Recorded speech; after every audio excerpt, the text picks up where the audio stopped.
What happens when, instead of explaining, proving, or softening yourself to hold the relationship together, you finally pause and choose yourself?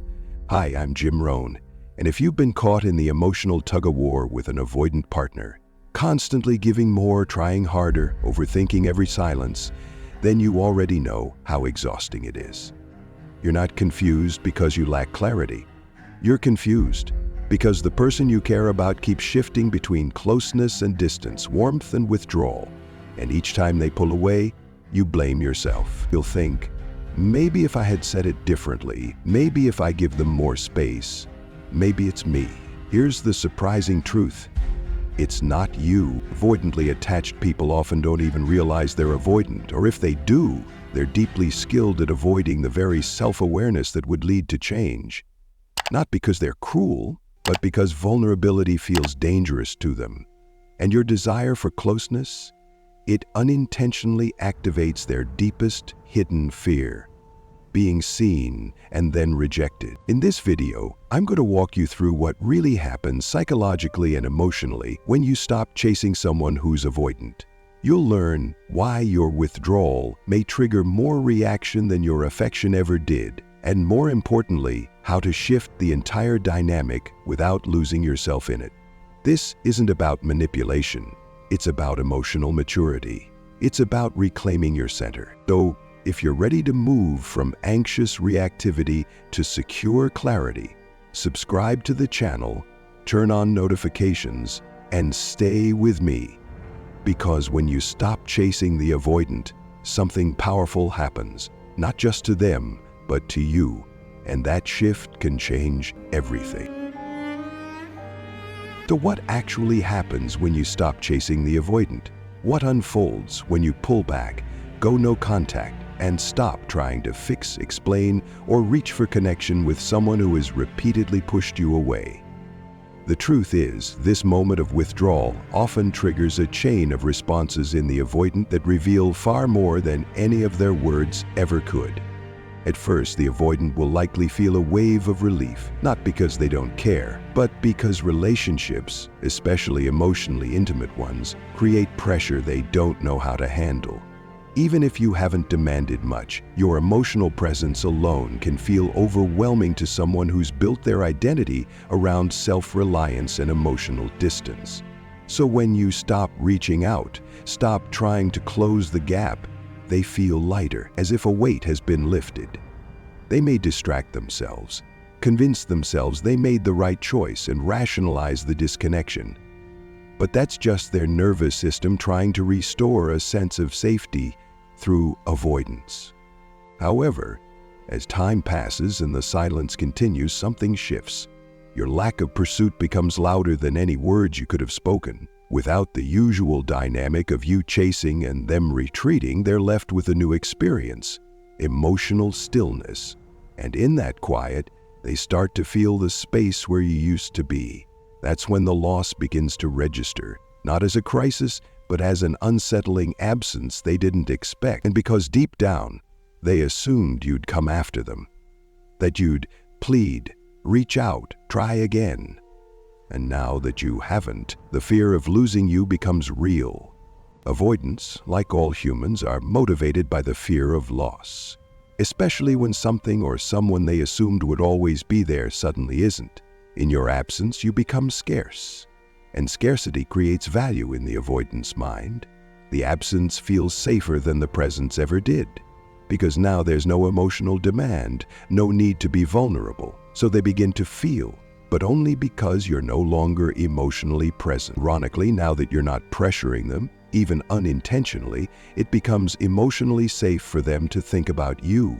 And this is often where the breadcrumbing begins, little signs of life. They like your post, they watch your story, they send a vague message, "Hey, how have you been?" It's rarely direct, it's rarely accountable, but it's just enough to stir your hope, to test the waters, to see if you're still emotionally available without having to risk true vulnerability. From a secure lens, this is your moment of power, not to re-engage in the old pattern, but to recognize what's actually happening. This isn't connection, it's emotional checking. This isn't love, it's a reflexive reach for comfort. You don't chase crumbs when you've remembered your worth. You don't mistake curiosity for commitment. And you don't bend your boundaries for someone who only shows up when it feels safe for them, but never when it mattered to you. Most of the time, when an avoidant starts breadcrumbing after you've gone no contact, it's not a sign of real readiness, it's a reach for validation. Avoidants often appear emotionally detached, but beneath that exterior is a deep well of insecurity. They don't know how to affirm their worth from within, so they rely on external signals, especially from the people they once pushed away, to feel good about themselves again. And when you respond to that breadcrumb, when you reply with warmth or curiosity or even just presence, you've confirmed what they wanted to know. You still want them. You're still emotionally available. You're still there. That moment of reassurance is often all they were looking for. Now that their fragile ego is soothed, they may disappear again. They got what they came for without having to risk real vulnerability. And you're left with the emotional whiplash. They came back, and now they're gone again. In some cases, yes, they might genuinely miss you. They might even regret how things ended and consider giving the relationship another shot. But here's the hard truth: unless they're taking full responsibility for their patterns, unless they've done the inner work to address their attachment wounds, their emotional unavailability, their fear of intimacy, nothing will change.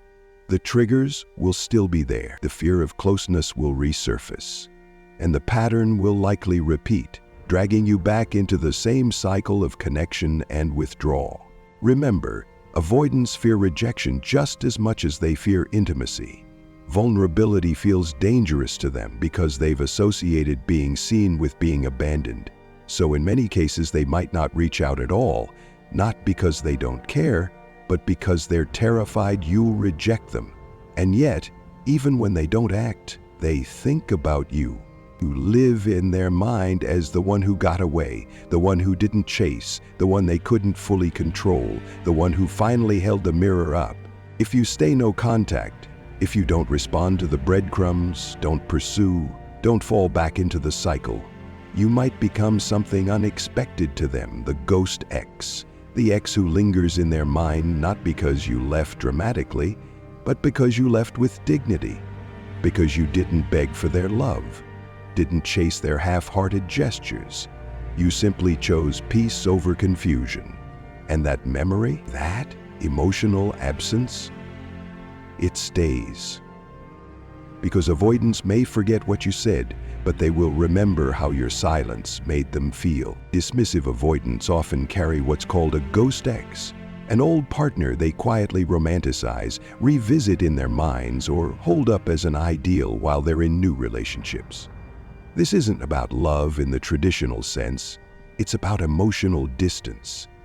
That ghost ex gives them a psychological escape route, a way to never fully commit to the person in front of them.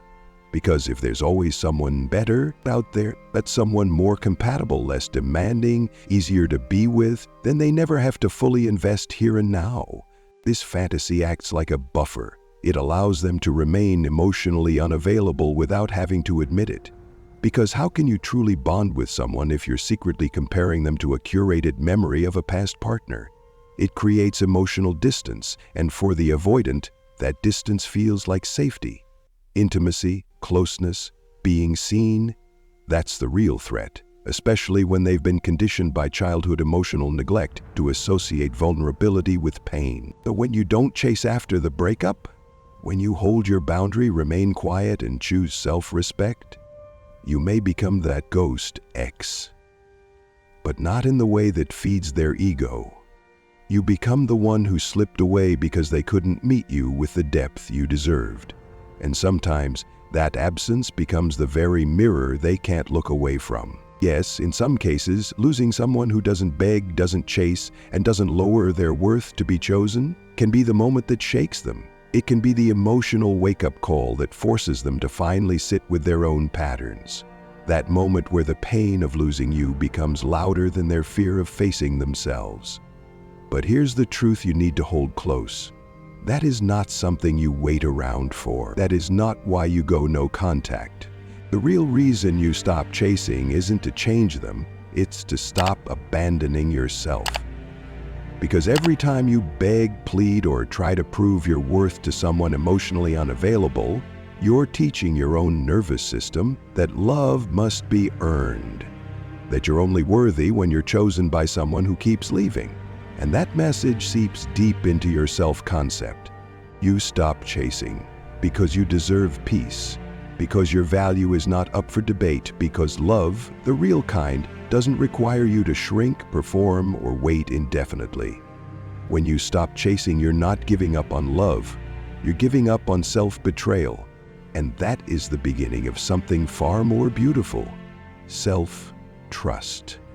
When you go no contact, when you stop chasing, stop begging, stop trying to win them back, it doesn't mean you're giving them the silent treatment, or playing games, or trying to punish them. It simply means you've chosen to stop pursuing someone who isn't meeting you where you deserve to be met. You're saying, with grounded self-respect, I won't chase someone who doesn't want to be caught. I deserve a partner who chooses me as wholeheartedly as I choose them. That is not bitterness, that is clarity. You're also doing something far more powerful than it seems on the surface. You're breaking the addiction. Because make no mistake, intermittent reinforcement, the emotional equivalent of breadcrumbing, is deeply addictive. There's research behind this. A partner who gives you love sporadically, just enough to keep you hopeful but never consistent enough to feel safe, triggers the same neurological patterns as a slot machine. You're wired to stay, to try harder, to wait for the next emotional hit.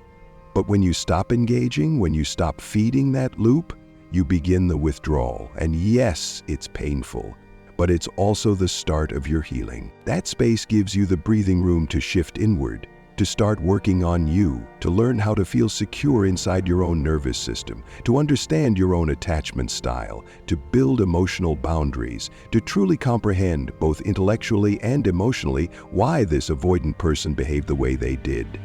And when you understand that their behavior was rooted in their wounds, not your worth, something clicks.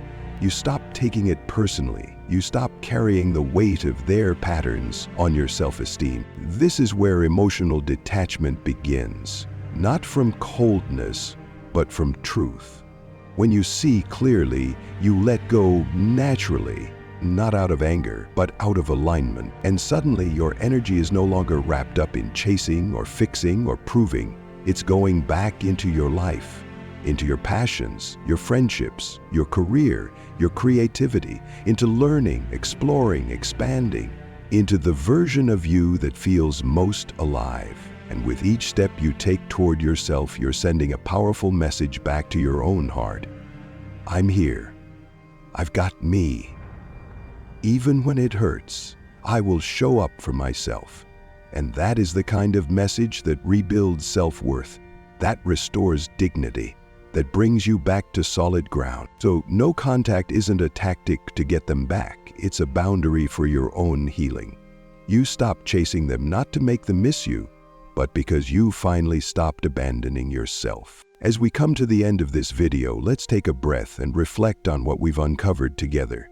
We explored what really happens when you stop chasing the avoidant, not as a tactic, but as an act of self-respect.